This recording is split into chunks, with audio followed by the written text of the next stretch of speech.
Cerco di pensare a noi soltanto, io non l'ho avuto mai. O forse la paura di trovare una risposta che già sai. E adesso che i tuoi passi sul tappeto sono lontani, penso che è stato un altro incontro fatto apposta perché ognuno pensi a sé. È triste dopo tutto per un uomo quando si accorge che non fa più differenza se quel viso sul cuscino non appartiene a te.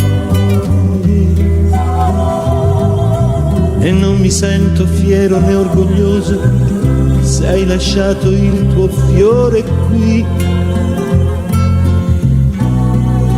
sapendo che con chi riprende il posto non sarai al tuo primo sì.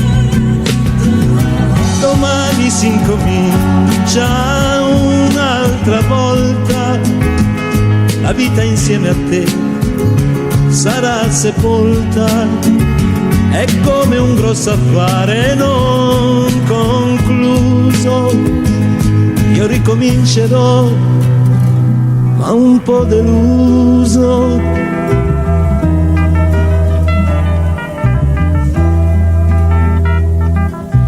Le liti e le carezze sotto casa, come volevi tu,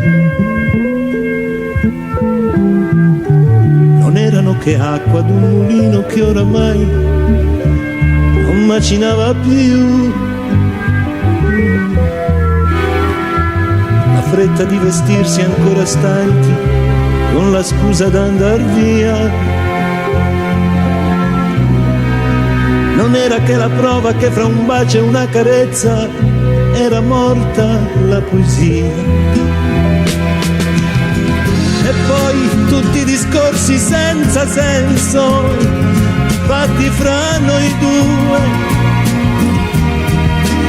e ognuno dava all'altro certe colpe pur sapendo che erano sue.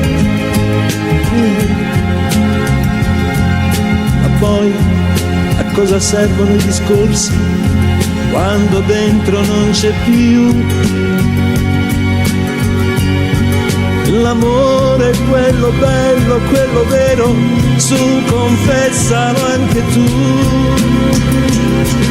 Domani si comincia un'altra volta, la vita insieme a te sarà sepolta. È come un grosso affare non concluso, io ricomincerò